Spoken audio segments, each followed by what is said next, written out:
Scikit-learn es la librería de Python más usada al momento de implementar modelos clásicos de Machine Learning, pero además de permitirnos fácilmente crear, entrenar y poner a prueba diferentes tipos de modelos, también nos permite realizar el preprocesamiento de los datos que alimentan esos modelos. Y muchos de ustedes me han dejado comentarios acá en diferentes videos del canal pidiéndome un tutorial donde explique detalladamente los principios fundamentales de cómo funciona esta librería. Así que en este video les traigo precisamente un tutorial básico donde vamos a ver todos los elementos esenciales para poder crear, entrenar y poner a prueba diferentes modelos de Machine Learning usando la librería Scikit-learn. Y este tutorial está pensado precisamente para aquellos que nunca han usado la librería o que la conocen pero están comenzando a familiarizarse y quieren conocer más detalles de su principio de funcionamiento y de las diferentes funcionalidades que pueden obtener a partir de esta librería. Así que sin más preámbulos, comencemos. Pero antes de comenzar los invito a visitar codificandobits.com, en donde encontrarán la academia online con cursos de inteligencia artificial, ciencia de datos y machine learning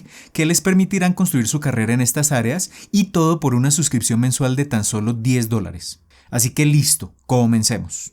Muy bien, como de costumbre, en la descripción del video van a encontrar el enlace a este tutorial, a este notebook que estamos viendo acá de Google Colab y también a los sets de datos que vamos a usar en el tutorial. Comencemos hablando rápidamente de los elementos que vamos a ver en detalle en el tutorial. Comenzaremos hablando de lo que es Scikit-learn, luego vamos a hablar del flujo de trabajo que convencionalmente tenemos que usar en Scikit-learn cuando queremos construir un modelo de Machine Learning usando modelos clásicos.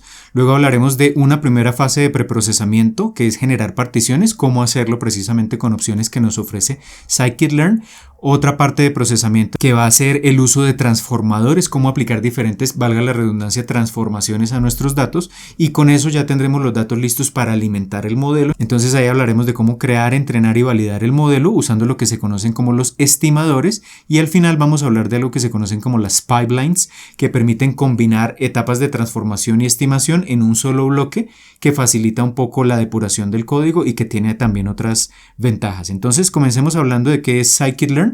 En la página oficial de la librería, allá podemos encontrar esta definición. Entonces es una librería de Machine Learning de código abierto que contiene herramientas para preprocesar los datos, es decir, para preparar los datos antes de ingresarlos al modelo y obviamente para hacer entrenamiento de diferentes tipos de modelos. Generalmente los modelos que vamos a encontrar en Scikit-learn son modelos clásicos, es decir, no son modelos de deep learning, por ejemplo, como redes neuronales o convolucionales o redes transformer, sino modelos clásicos de machine learning que en el mundo real son muy usados para resolver diferentes tipos de problemas y además de permitirnos entrenar los modelos, pues nos permite generar predicciones con esos modelos. Y otras opciones más avanzadas son, por ejemplo, la selección y validación de diferentes tipos de modelos cuando no sabemos cuál es el modelo más adecuado para nuestros datos y para las predicciones que queremos generar, pues podemos usar el código y las estructuras de programación que nos ofrece Scikit-learn para introducir allí diferentes tipos de modelos, ponerlos todos a prueba y luego seleccionar el mejor modelo.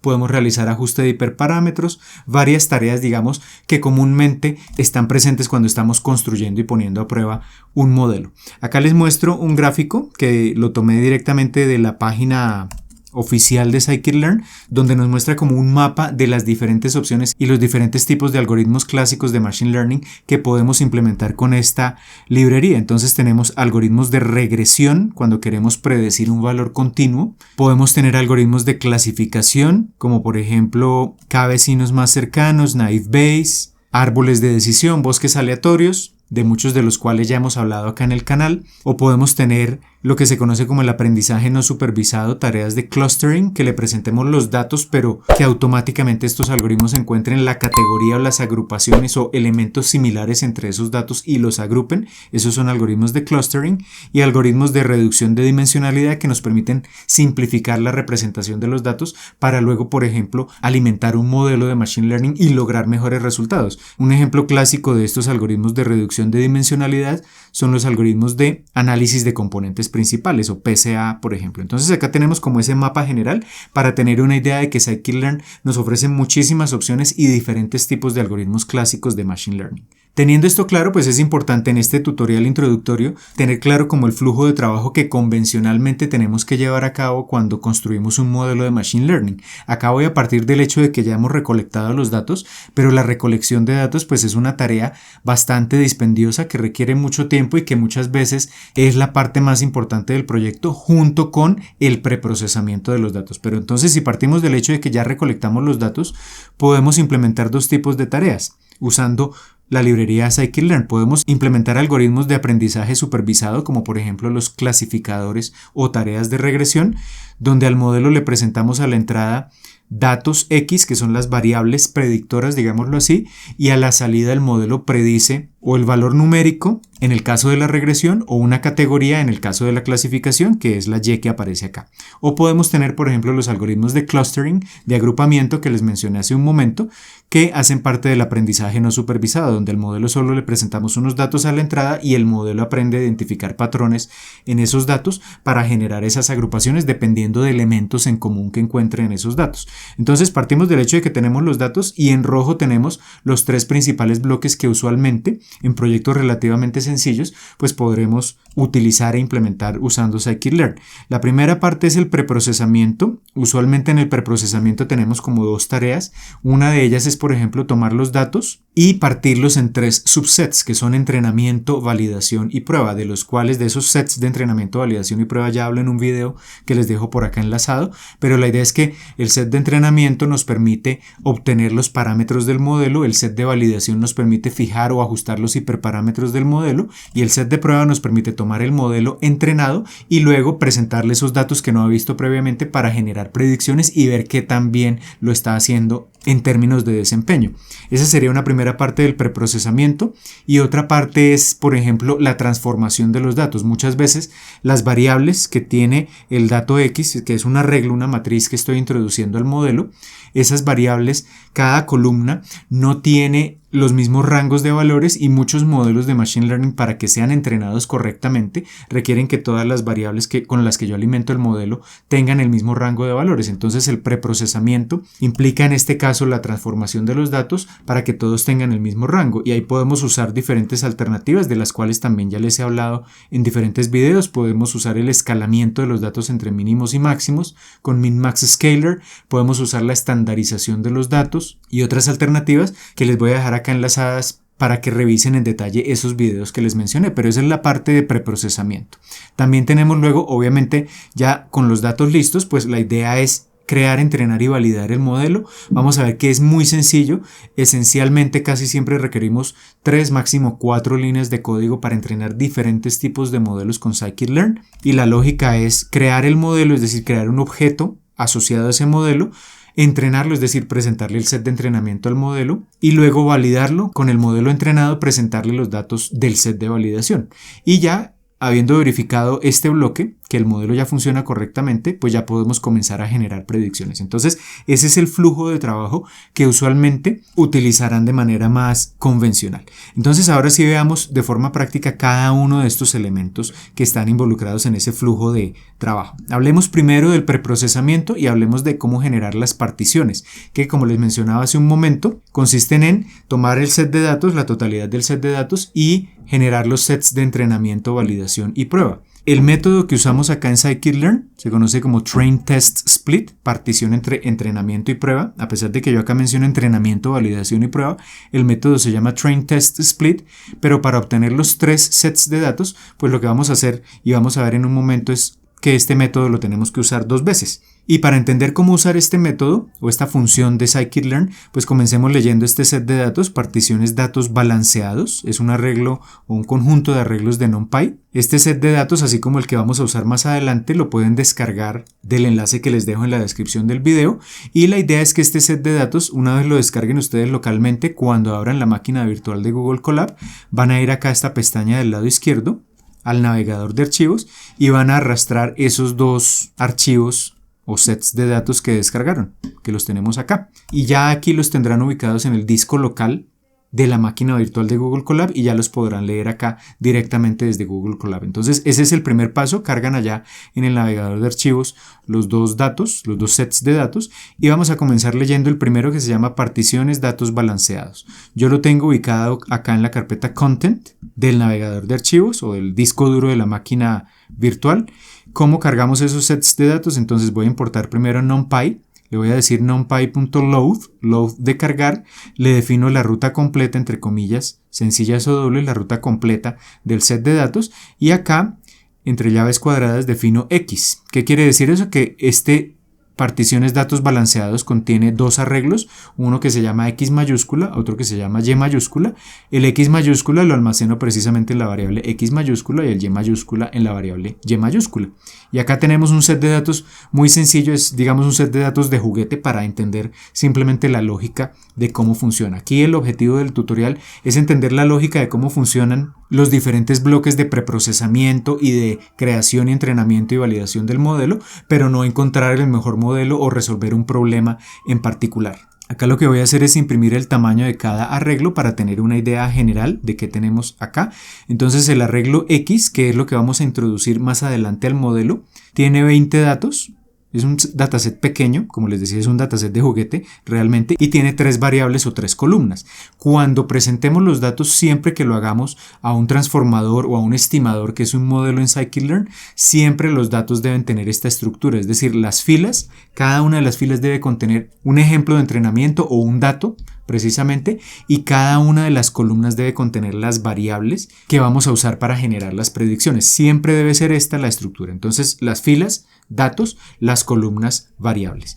Y Y va a contener por cada dato la categoría correspondiente. Entonces va a tener o va a ser un arreglo unidimensional de 20 datos. Si imprimimos X y Y, voy a comentar esto acá, simplemente para tener una idea de qué son X y qué son Y. Entonces acá tenemos X, este es nuestro arreglo de 20 por 3.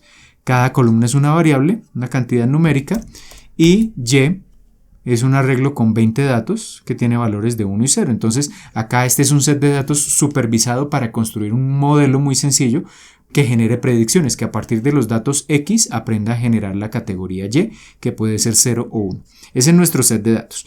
Ahora, la idea es ver cómo partir ese set de datos en entrenamiento, validación y prueba. Generalmente estas proporciones pueden ir cambiando, pero pueden ser 70-15-15 o 60-20-20 o 80-10-10. No hay una regla específica, pero por ejemplo acá en este caso, digamos que queremos realizar la partición y tomar el 60% de nuestros datos para entrenamiento, el 20% para validación y el 20% para prueba. Así que la idea es usar Train Test Split, pero Train Test Split nos permite partir el set de datos únicamente en dos subsets, y acá necesitamos 3, y por eso era que yo les decía hace un momento que tenemos que usar Train Test Split 2 veces para generar esas particiones. Entonces vamos a verlo directamente acá en el código. Importamos de Scikit-Learn .model selection, vamos a importar train test split, la función para generar las particiones, y vamos a hacer una primera partición. Entonces queremos que entrenamiento sea 60%, validación 20% y prueba 20%. Entonces vamos a hacer una primera partición que tome el 60%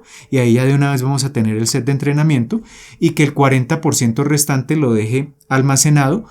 Va a tener combinados validación y prueba, ese 40%, y luego ese 40% que quedó haya combinado, a ese 40% le vamos a aplicar nuevamente Train Test Split, lo vamos a partir en 2 mitades para que de ese 40% un 20% sea validación y el otro 20% sea prueba. ¿Cómo hacemos esto? Entonces hagamos la primera partición, 60% para entrenamiento, y lo que queda pendiente lo vamos a llamar resto, que va a ser el 40%. ¿Cómo es la sintaxis? Entonces definimos xTrain, donde va a quedar almacenado el set de entrenamiento, el resto para X, es decir, vamos a tomar cada uno de estos dos sets de datos, tanto el X como el Y, y manteniendo la correspondencia entre los datos vamos a generar las dos particiones. Entonces, primero, como salida nos va a generar los X de entrenamiento y el resto, y luego el Y de entrenamiento, YTrain y Y resto. Nos va a generar 4 sets de datos, pero en realidad son 2. El X y Y para entrenamiento y el X y Y para el resto. Ahí tenemos 60 y 40. Llamamos Train Test Split. Le presentamos los sets originales en el orden correspondiente. X para los datos de entrada, Y para los datos de salida.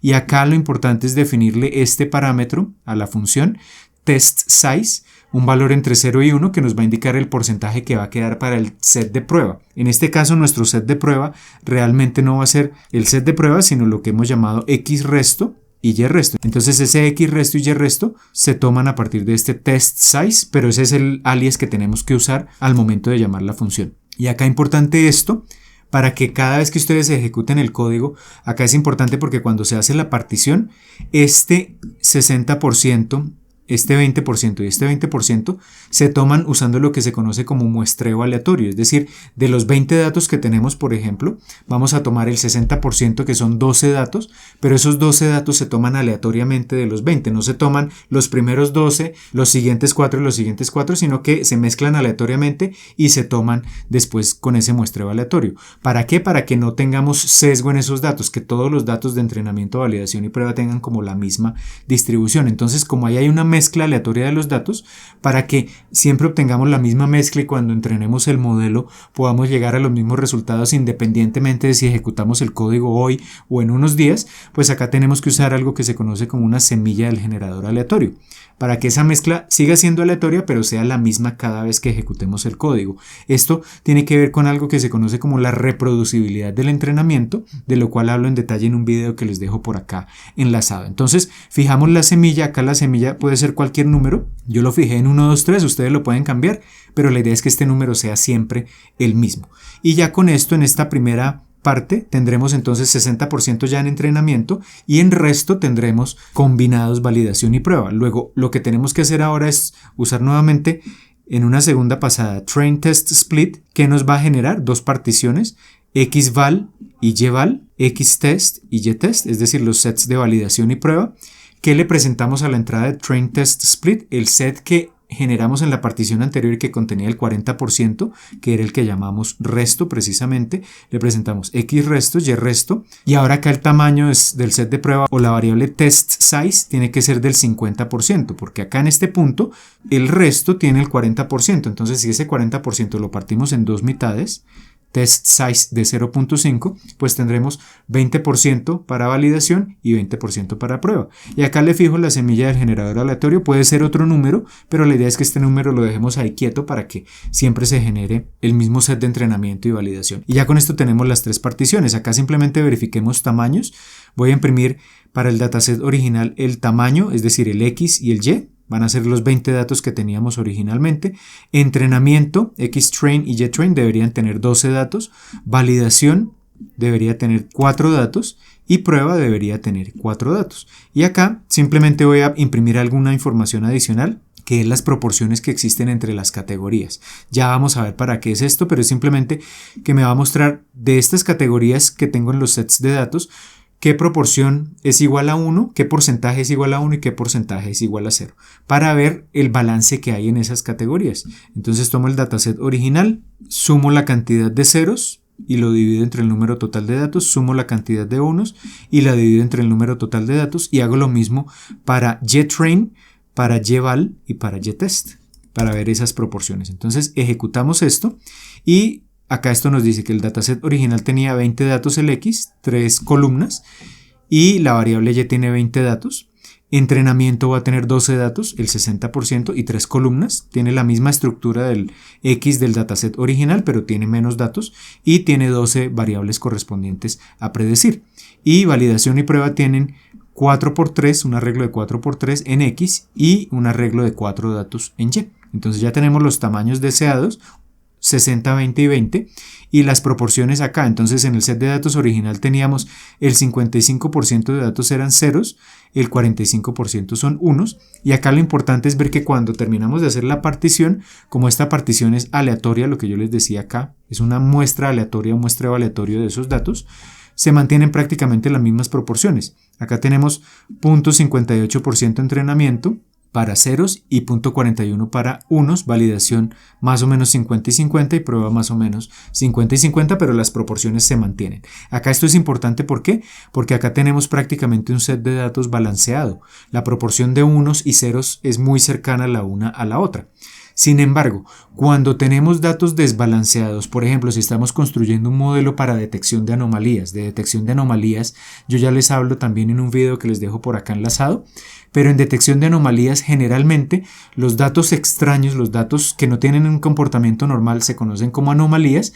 Por ejemplo, transacciones fraudulentas en una entidad bancaria, pues la mayoría de las transacciones son normales, pero ocasionalmente van a aparecer transacciones fraudulentas. Entonces, si recolectamos datos de esas transacciones, puede ser que el 95% de los datos sean normales y un 5% únicamente sean datos anómalos. Entonces ahí tendremos un set de datos desbalanceado y por tanto la partición no la podremos hacer como la hicimos acá. Entonces, cuando tenemos sets de datos balanceados, podemos hacer la partición como les acabo de mencionar acá en esta porción de código.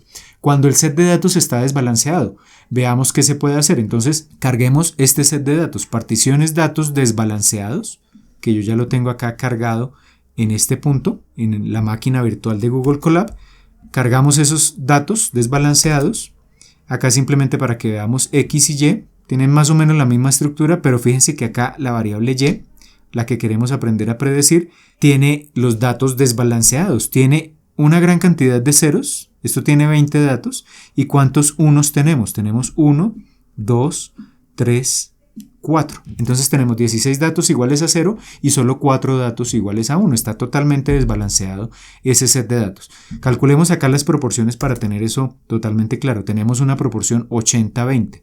80% de ceros y 20% de unos. Entonces es un set de datos desbalanceado y por tanto seguimos usando Train Test Split para generar las particiones, pero en este caso la idea es que el set de entrenamiento mantenga esa proporción desbalanceada, el set de prueba mantenga la proporción desbalanceada y el set de validación lo mismo, que estén desbalanceados.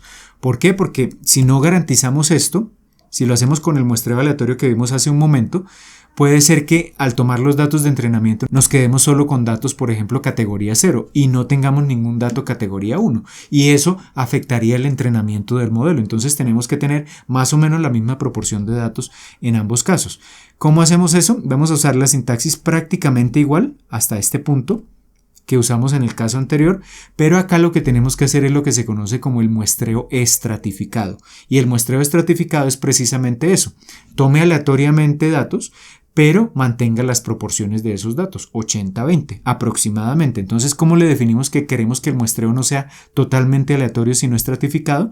Le agregamos acá este parámetro stratify y le definimos el arreglo donde están los datos o las categorías desbalanceadas, que en la primera partición que hacemos es la variable y mayúscula y ya con esto entonces generamos un set de entrenamiento xtrain ytrain que va a seguir estando desbalanceado y el resto también va a estar desbalanceado y luego tomamos el resto y hacemos la segunda partición de manera similar a como lo hicimos en el caso anterior. Estas dos líneas que tengo acá señaladas son idénticas a las del caso anterior, pero acá tengo que hacer nuevamente el muestreo estratificado y con base en qué hago ese muestreo estratificado, ¿dónde están las categorías desbalanceadas? Están acá en el y resto que obtuvimos en la partición anterior. Entonces le digo haga el muestreo estratificado con base en las categorías que encuentre en y resto y acá verifiquemos los tamaños. Vamos a obtener los mismos tamaños del caso anterior, 20 el set de datos original, 12 entrenamiento, 4 validación y 4 prueba, pero acá lo que nos interesa es mirar las proporciones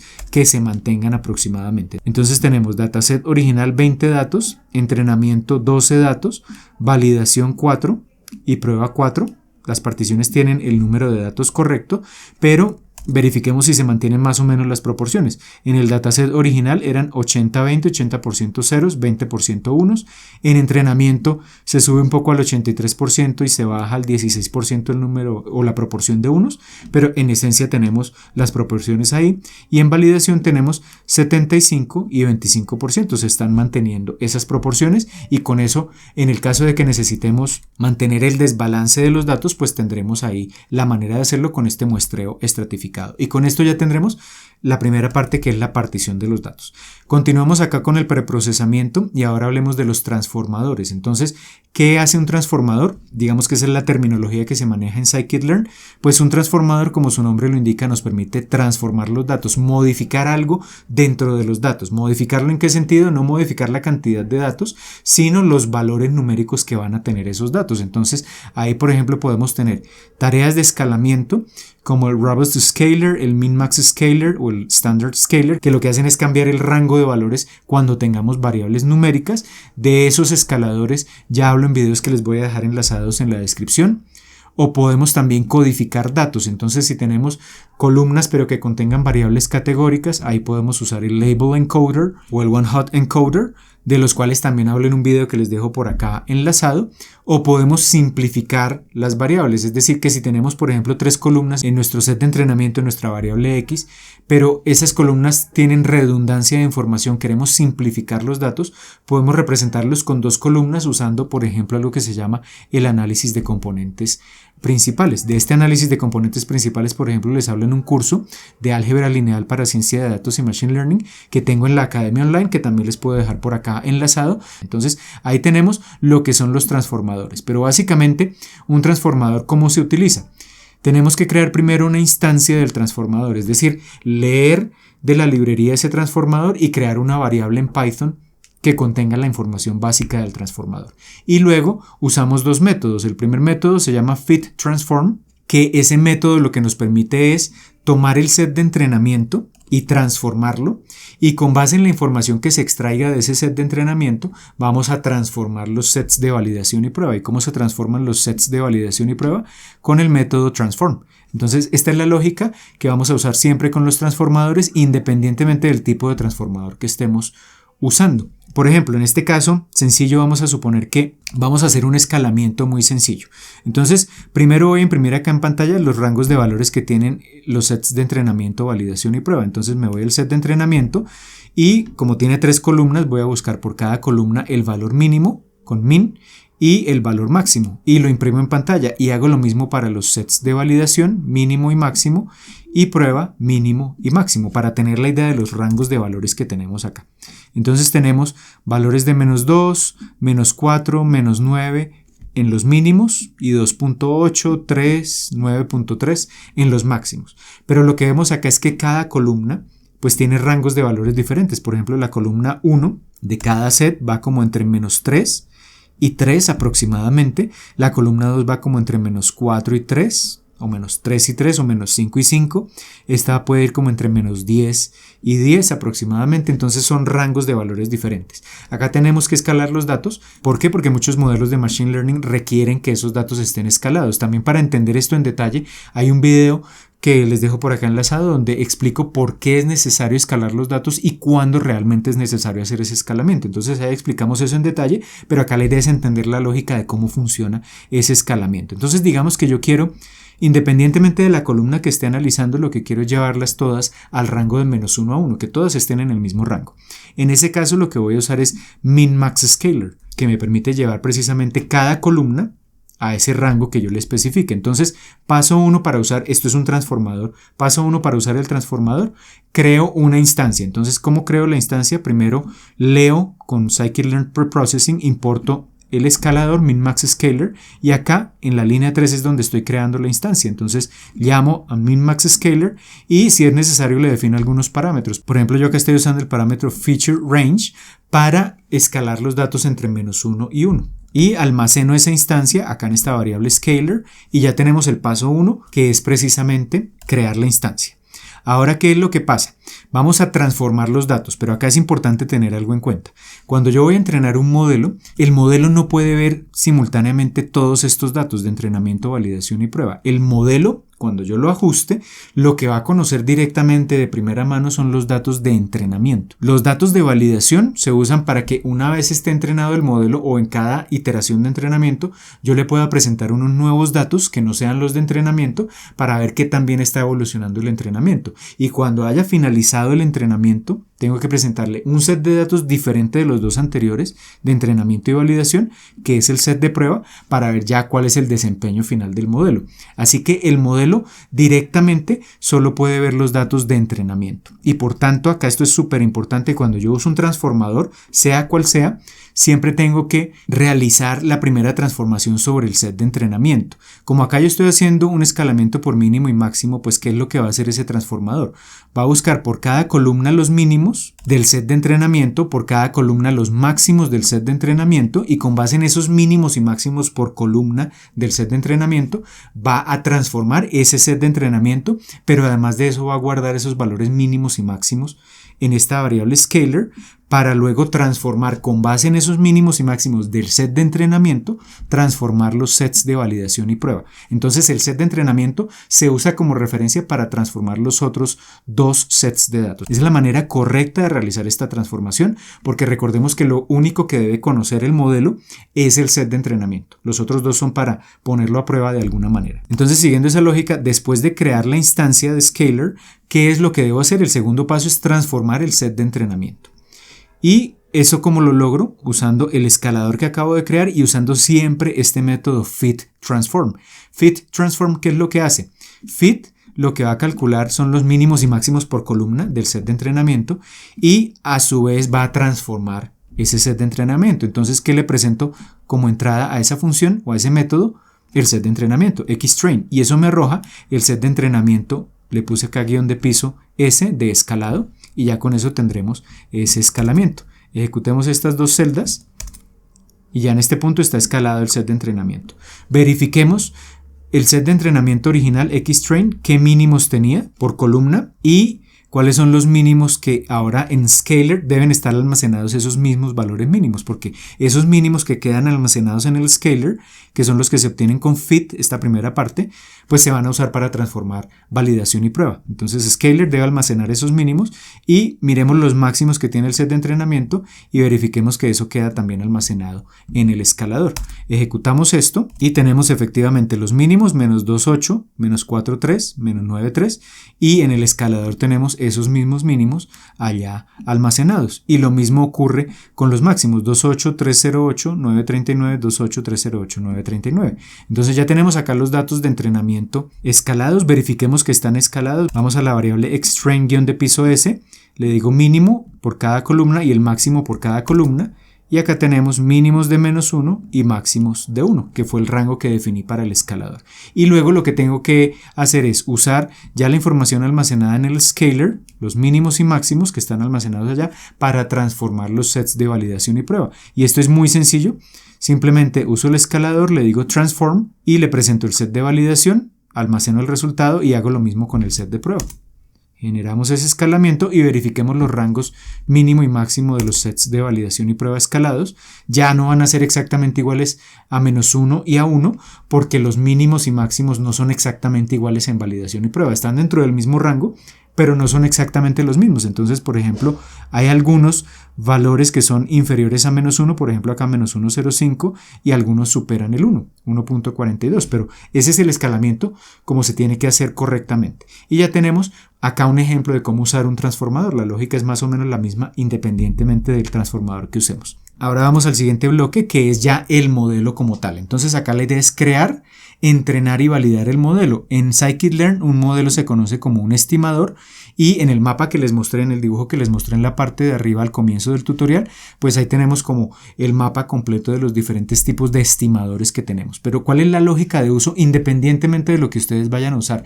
Si usan una regresión lineal, una regresión logística, un árbol de decisión, un bosque aleatorio, etcétera, etcétera, ¿cuál va a ser la lógica o la secuencia de uso? Acá lo importante en este tutorial es que tengan clara como la secuencia de uso.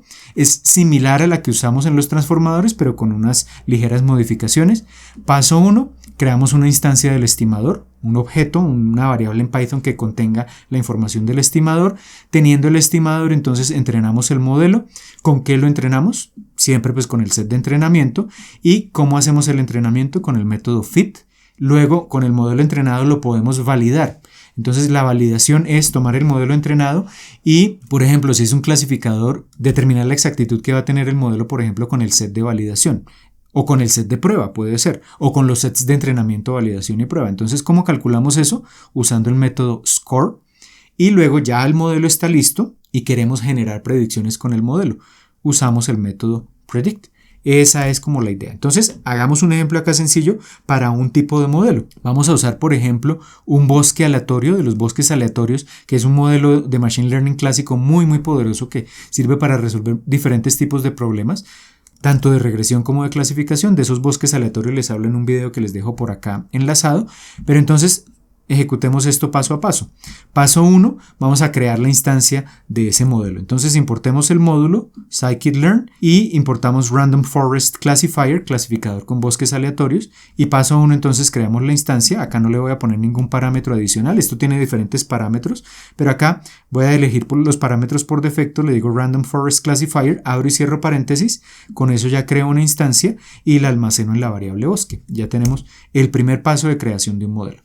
Segundo paso, tenemos que entrenar el modelo. ¿Con qué lo entrenamos? Con el set de entrenamiento xtrain, ytrain. ¿Y cómo lo entrenamos? Entonces nos vamos a la instancia bosque y usamos el método fit.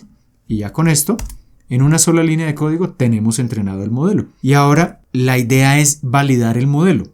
Es decir, con el modelo ya entrenado, cuando decimos el modelo entrenado es que ya se calcularon los parámetros del modelo, de los parámetros e hiperparámetros. Para que entiendan claramente este concepto también hablo en un video que les dejo por acá enlazado, pero la validación es, por ejemplo, presentarle un set de datos y con el modelo ya entrenado, es decir, sin modificar los parámetros, le voy a presentar ese set de datos para obtener un puntaje, un número que me va a medir el desempeño del modelo.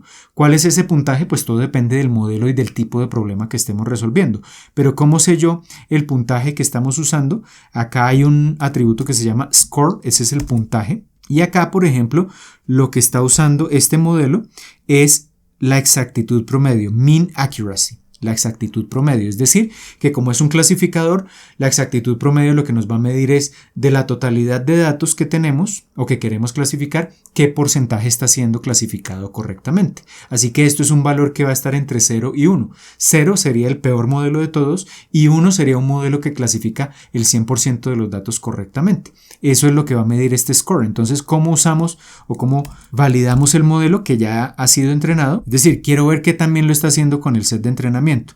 Ya el modelo fue entrenado, pero le voy a presentar nuevamente el set de entrenamiento para ver con ese set de datos que ya conoce el modelo qué también lo está haciendo. Entonces le presento el set de entrenamiento X. Con este xtrain el modelo va a generar predicciones y esas predicciones que genera el modelo las va a comparar con las categorías reales que están en ytrain. Hace la comparación 1 a 1 de las predicciones con los datos a predecir realmente y con eso calcula esa exactitud promedio. Y entonces con eso imprimimos esa exactitud promedio con el set de entrenamiento y podemos usar la misma sintaxis, pero le presento el set de validación. Y con eso, por ejemplo, acá en este caso, que es un set de datos cualquiera, no he modificado nada en el modelo. Recordemos que acá la idea no es obtener el mejor modelo posible, pero acá con el set de entrenamiento lo está haciendo perfectamente, está clasificando bien el 100% de los datos, pero acá con el set de validación está clasificando correctamente solo el 50% de los datos. Acá, por ejemplo, lo que tenemos es una situación de overfitting, es decir, el modelo lo que está haciendo es como memorizar los datos de entrenamiento, pero con datos nuevos de validación que no había visto hasta el momento, pues no lo está haciendo tan bien. Entonces ahí tenemos overfitting. Del overfitting también les hablo en un video que les dejo por acá enlazado, y esta validación básicamente nos permitiría ajustar cosas arriba en el modelo para luego obtener un mejor desempeño, pero esto no lo vamos a ver acá porque digamos que se trata de un tutorial introductorio, pero si quieren verlo en detalle ya cómo afinar un modelo y cómo reducir el overfitting en un modelo de scikit-learn, también me pueden dejar abajo los comentarios, pero esta es la idea de la validación. Y también podríamos incluso obtener el puntaje o la validación con el set de prueba. Entonces le presentamos xtest y ytest y acá obtenemos, por ejemplo, también un 50%. Eso es lo que haríamos en la validación. Y ya en este punto pues podemos generar predicciones con ese modelo. ¿Cómo generamos las predicciones? Las predicciones ya es definir, por ejemplo, introducir unos datos X de entrada al modelo y que ya el modelo, como es un clasificador, nos diga cada dato a qué categoría corresponde. ¿Cómo generamos esto? Simplemente con predict le decimos bosque.predict y le presentamos el set de prueba y almacenamos los resultados en ypred de predicciones, y acá simplemente genero esas predicciones y puedo imprimir las categorías reales que están en ytest y las predicciones que acabamos de obtener que están en ypred, y tenemos las categorías reales y las categorías predichas. Entonces esto nos dice que esta categoría real es 0, pero que el modelo la clasificó como 1. Esta categoría real era 1, el modelo lo clasificó incorrectamente como 0, y estos dos ceros, dos datos que eran categoría 0, fueron clasificados correctamente como categoría 0. Es decir, de estos 4 datos que tenía que clasificar, 2 de ellos fueron clasificados correctamente, y por eso tenemos acá este puntaje del 50%. Y acá ya tendríamos predicciones. Y con esto ya tenemos la lógica básica de preparación de los datos y de creación, entrenamiento y validación de un modelo y generación de las predicciones. Y un elemento adicional muy interesante que tiene Scikit-Learn son lo que se conocen como las pipelines. No sé si traducirlo tuberías, porque el término que se usa incluso en español cuando buscamos información sobre Scikit-Learn es pipelines, pero sería como el término tuberías, que la idea es como interconectar estos elementos que hemos visto anteriormente, todos estos elementos que hemos visto por aparte, por ejemplo, los transformadores o los estimadores, que para cada uno de ellos escribimos una porción de código diferente. Pues las pipelines lo que permiten es encapsular todo ese código en un objeto que se llama una pipeline o una tubería, y eso permite hacer dos cosas. Como vamos a ver en un momento, el código va a ser más compacto, vamos a requerir menos líneas de código y por lo tanto va a ser más sencillo depurar el código si es necesario en algún momento. En segundo lugar, acá en el ejemplo que vimos yo les mostré un único transformador y un único modelo, pero podríamos tener cascadas, o sea, combinados uno después del otro en secuencia, diferentes transformadores o varios modelos combinados para generar una salida, y ya ahí el código sería mucho más enredado. Entonces una pipeline lo que permite es fácilmente escribir ese código sin demasiadas líneas de código, valga la redundancia, y haciendo ese código más compacto y facilitando, digamos, la interpretación. Y además de eso, el uso de pipelines lo que evita es lo que se conoce como la fuga de datos. La fuga de datos es que, como yo les decía, por ejemplo, cuando usamos los transformadores, acá en este punto, yo les decía, cuando usamos los transformadores tenemos que aplicar fit transform únicamente sobre el set de entrenamiento y luego únicamente transform sobre los sets de validación y prueba. Pero puede ser que, como tenemos que escribir estas líneas de código cada una por aparte, puede ser que cometamos en algún punto el error de decirle acá, en lugar de transform, fit transform. Y ya en ese caso estaríamos escalando incorrectamente los datos. Estaríamos de alguna manera, cuando le decimos fit transform al set de validación, lo que hacemos es escalar incorrectamente los datos y parte de esa información se puede terminar, digámoslo así, colando entre comillas al modelo al momento del entrenamiento. Eso es lo que se conoce como fuga de datos. Entonces, los pipelines, como vamos a ver en un momento, evitan eso, porque no tenemos que decir explícitamente fit transform y transform. Entonces veamos cómo es el flujo de trabajo sin las pipelines, que es básicamente acá lo que estoy copiando es el código que teníamos anteriormente. Importo todas las librerías, leo los datos, estoy haciendo la partición en entrenamiento, validación y prueba, estoy haciendo el escalamiento de los datos. Acá es donde yo les digo que puedo cometer errores en este punto cuando uso fit transform o transform. Uso el escalamiento, luego creo el modelo, lo entreno, lo valido y genero predicciones. Estas son esencialmente las mismas líneas de código que hemos visto anteriormente en múltiples celdas, pero acá las he combinado en una sola. Y esto hace lo mismo o genera las mismas predicciones y llega a los mismos resultados que llegamos hace un momento. Pero ahora la idea es ver esto, cómo hacerlo con pipelines. Entonces, con pipelines lo que hacemos es primero importar pipeline de Scikit-Learn. Importamos las mismas librerías que teníamos anteriormente o los mismos módulos, es decir, Train Test Split, Min-Max Scaler, Random Forest Classifier, los mismos módulos que usamos anteriormente sin pipelines.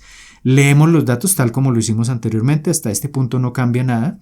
Hacemos la partición en entrenamiento, validación y prueba, hasta este punto no cambia absolutamente nada, pero acá es donde viene el cambio importante. Entonces lo que vamos a hacer es, en un solo objeto que vamos a llamar pipeline, vamos a meter el transformador y el estimador, pero recordemos que en tareas más complejas o en modelos más complejos o en proyectos más elaborados podemos tener múltiples escaladores, múltiples transformadores, múltiples estimadores. Acá, digamos, como el ejemplo es muy sencillo, pues vamos a poner solo un transformador y un estimador, pero esto se puede hacer tan complejo como queramos. Y la lógica de uso es más o menos la misma que hemos visto anteriormente. Entonces, paso 1, para usar una pipeline, lo que hacemos es crear una instancia, la voy a llamar pipeline con minúscula, llamo la función pipeline que importé acá, este módulo pipeline, y abro y cierro paréntesis, y en un listado voy a poner en el orden que se tengan que realizar las operaciones. Entonces abro esta lista y entre paréntesis coloco uno a uno los elementos separados por comas. Entonces,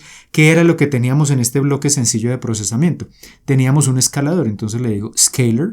¿Qué tipo de escalador teníamos? Min-max scalar. Y ese min-max scalar tenía un parámetro que era feature range, que era de -1 a 1.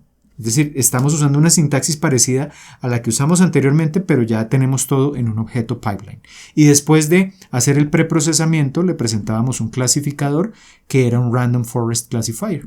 Y ya tenemos acá la instancia de la pipeline. Luego tenemos que entrenar la pipeline. Entonces, cuando yo le digo feed xtrain ytrain, automáticamente la pipeline va a ir a buscar cada uno de los elementos y entonces se encuentra, por ejemplo, que acá había un escalador, había un min-max scalar y entonces va a decir, estamos usando un min-max scalar y entonces voy a usar, con ese min-max scalar voy a usar fit transform para que me transforme X de entrenamiento, pero fíjense que no tengo que escribir explícitamente este fit transform. Entonces ahí evito, digamos, la posibilidad de que haya errores al momento de ejecutar esta parte del procesamiento.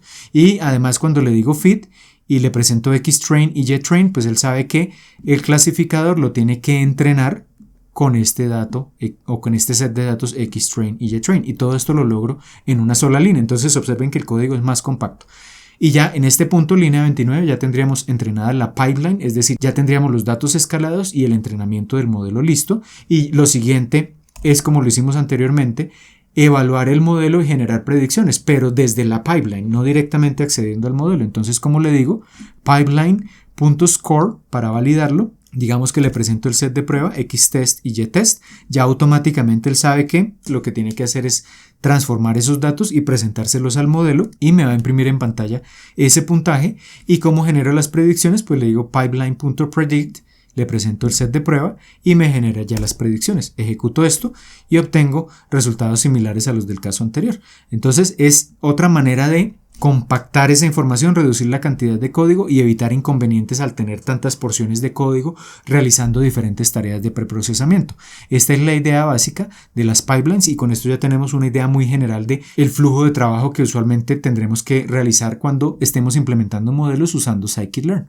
Muy bien, en este tutorial introductorio hemos visto el principio de funcionamiento y la lógica de uso de esta librería scikit-learn cuando queramos crear, entrenar y poner a prueba modelos de Machine Learning clásicos. Y en esencia las fases que usualmente tenemos que llevar cuando no tenemos un proyecto demasiado complejo, pues es tomar los datos, realizar el preprocesamiento de esos datos, la creación, el entrenamiento y la validación del modelo y al final con ese modelo ya construido y entrenado podemos generar predicciones. Por ejemplo, en el caso del preprocesamiento, scikit-learn contiene lo que se conocen como los transformadores, que como su nombre lo indica permiten transformar o aplicar diferentes tipos de transformaciones a los datos y que contienen el método fit transform que permite realizar la transformación sobre el set de entrenamiento para posteriormente aplicar el método transform a los sets de validación y de prueba. Además, en el caso de los modelos, en scikit-learn se conocen como estimadores y scikit-learn posee una amplia variedad de este tipo de modelos clásicos, pero la idea básica es que todos poseen un método que se conoce como fit que permite entrenar el modelo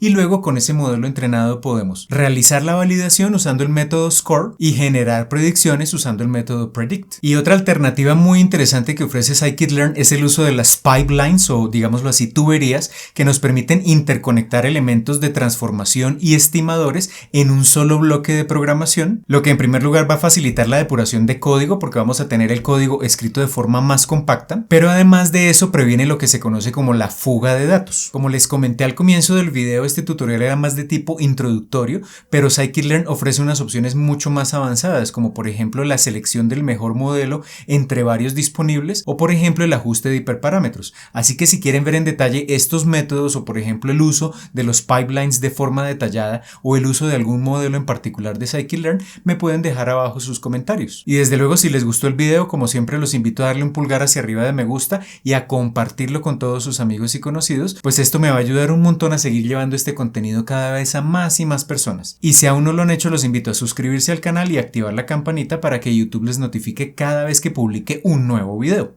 Por ahora esto es todo, les envío un saludo y nos vemos en el próximo video.